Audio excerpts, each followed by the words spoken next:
തൊട്ടടുത്ത ദിവസങ്ങളിൽ തന്നെയാണ് KPCC പ്രസിഡന്റ് വന്നിട്ട് പറയുന്നത് കളക്ട് ചെയ്ത പണം ഭൂമി വാങ്ങിക്കാനും ആപ്പ് നിർമ്മിക്കാനുമായിട്ട് ചെലവഴിച്ചു പോയി, തങ്ങളുടെ കയ്യിൽ പൈസ ഇല്ല.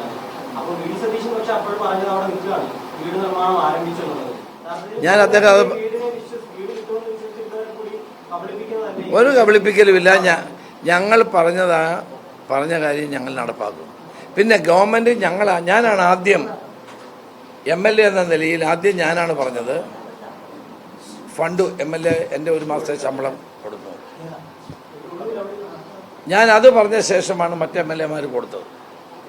കർണാടക ഗവൺമെൻറ് അതിന് 20 കോടിയോ എങ്ങാണ്ട് എത്രയോ കോടി 100 വീടുകൾ വെച്ച് കൊടുക്കാനുള്ള പണം കൊടുത്തു.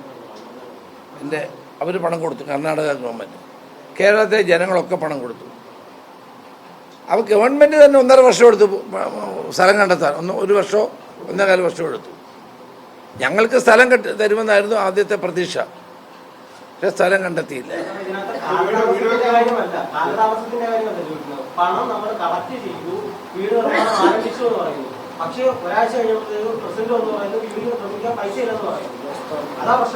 അല്ല, അത് പ്രശ്നമൊന്നുമില്ല. അത് ചിലപ്പം അതറിയാതെ പറഞ്ഞതായിരിക്കും. ഏതായാലും ഒരു കാര്യം സത്യമാണ്, ഞങ്ങൾ ഭൂമി എടുത്തു, തറക്കല്ലിട്ടു, നിർമ്മാണ പ്രവർത്തനം ആരംഭിക്കുക ഉടൻ. തെരഞ്ഞെടുപ്പായതുകൊണ്ട് ചിലപ്പം കാലതാമസം ഉണ്ടായിട്ടുണ്ട്. അത് ഇനി അതിൻ്റെ അനുമതികൾ വാങ്ങണം, അത് കഴിഞ്ഞുണ്ടാവും. ഏതാ അല്ല, അതിനെപ്പറ്റി പാർട്ടി തീരുമാനിച്ചു ചെയ്യും. ഈ ആപ്പ് നിർമ്മിക്കുന്നതിൽ 9 ലക്ഷം രൂപ ചെലവായ 9 ലക്ഷത്തിന് മുകളിൽ 10 ലക്ഷത്തോളം രൂപ ആപ്പ് നിർമ്മിക്കുന്നതിന് ചെലവായി. പക്ഷേ ആ ആപ്പ് ഇപ്പോൾ ഇല്ല, അവൈലബിൾ അല്ല, പ്ലേ സ്റ്റോറിൽ ഒന്നും കിട്ടുന്നില്ല. നമുക്ക് ആവശ്യമുള്ള പണത്തിന് വേണ്ടിയിട്ടായിരുന്നു നമ്മൾ ആപ്പ് ഉണ്ടാക്കിയത്. ആ പണം നമുക്ക് കിട്ടിയില്ലാതിരിക്കെ എന്തിന് ആ ആപ്പ് പിൻവലിച്ചു? മുസ്ലിം ലീഗിന്റെ ആപ്പ് ഇപ്പോഴും പ്ലേ സ്റ്റോറിൽ കിട്ടുന്നുണ്ട്. അല്ല, ഞങ്ങൾ ഏതായാലും ഭൂമി ഞങ്ങൾ പ്രോമിസ് ചെയ്ത വീടുകൾ മുഴുവൻ പൂർത്തീകരിക്കും. ഞാൻ അതിൻ്റെ വിശദാംശങ്ങളിലേക്ക് പോകുന്നില്ല. ഞങ്ങൾ അവിടുത്തെ ചൂരൽമലയിലെ ജനങ്ങൾക്ക് വേണ്ടി പണിയുമെന്ന് പറഞ്ഞ മുഴുവൻ വീടും കോൺഗ്രസ് പാർട്ടി പണിഞ്ഞിരിക്കും. അതിനുള്ള നടപടി ആരംഭിച്ചു കഴിഞ്ഞിട്ടുണ്ട്. അതിൻ്റെ മറ്റ് വിശദാംശങ്ങൾ തെരഞ്ഞെടുപ്പ് കഴിഞ്ഞ ശേഷം ചർച്ച ചെയ്ത് ഞങ്ങൾ തീരുമാനിക്കും.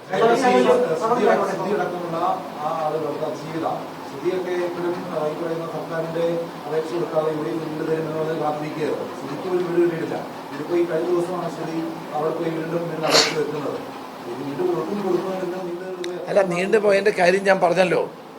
ഇതുണ്ടായിത്ര നാൾ ഞങ്ങൾക്ക് ആദ്യം ഗവൺമെൻറ് ഭൂമി തരുമെന്നാണ് പറഞ്ഞത്. ഭൂമി തന്നില്ല, ഭൂമി കണ്ടെത്താൻ കഴിഞ്ഞില്ല. പിന്നീട് ഗവൺമെൻറ് തന്നെ പ്ലാന്റേഷൻ ഭൂമിയിലാണ് വീട് വെച്ചത്. അത് ചോദ്യം ചെയ്ത് കോടതി കേസ് കിടക്കുകയാണ്. അപ്പോൾ ഗവൺമെൻറ് സ്ഥലം തരും, ഗവൺമെൻറ് അവിടെ ഭൂമി കണ്ടെത്താൻ വലിയ പ്രശ്നങ്ങളുണ്ട്. മിക്കവാറും ഭൂമിയൊക്കെ പ്ലാന്റേഷൻ ഭൂമികളാണ്. അതുകൊണ്ടാണ് കാലതാമസം ഉണ്ടായത്. ഞങ്ങൾ കൃത്യമായി ഇത് പാലിക്കും.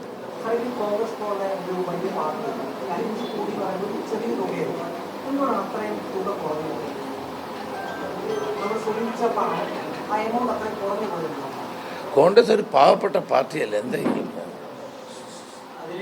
ഞങ്ങൾ കേന്ദ്രത്തിൽ അധികാരത്തില്ല, കേരളത്തിൽ ഞങ്ങൾ പാവങ്ങളുടെ പാർട്ടിയാണ്. ഇപ്പോൾ വലിയവരുടെ പാർട്ടിയാണ് ഇപ്പോൾ കേരളം ഭരിക്കുന്നത്. അതാണ് വ്യത്യാസം. ഞാൻ പറഞ്ഞല്ലോ, അതേ ചോദ്യം ഇനി ആവർത്തിക്കണ്ട. ഞങ്ങളത് പൂർത്തീകരിക്കും, സമയബന്ധിതമായി തന്നെ പൂർത്തീകരിക്കും. ഈ കോൺഗ്രസിന് പണം നൽകി പാവപ്പെട്ട പാർട്ടിയാണെന്ന് പറയുമ്പോൾ അന്ന് സോഷ്യൽ മീഡിയയിലൊക്കെ അവർ പങ്കുവച്ച ചിത്രങ്ങളൊക്കെ ഇപ്പോൾ ഇടത് ഹാൻഡിലുകൾ എടുത്ത് പ്രചരിപ്പിക്കുന്നുണ്ട്. അതിലവർ ലക്ഷക്കണക്കിന് രൂപ ഓരോ വ്യക്തികൾ തന്നെ തന്നിട്ടുണ്ട്. അപ്പോഴാണ് ഈ സംശയം ഉണ്ടാകുന്നത്, 5 കോടി രൂപയെ കോൺഗ്രസിന് കളക്ട് ചെയ്യാൻ പറ്റിയോളൂ എന്നുള്ളത്.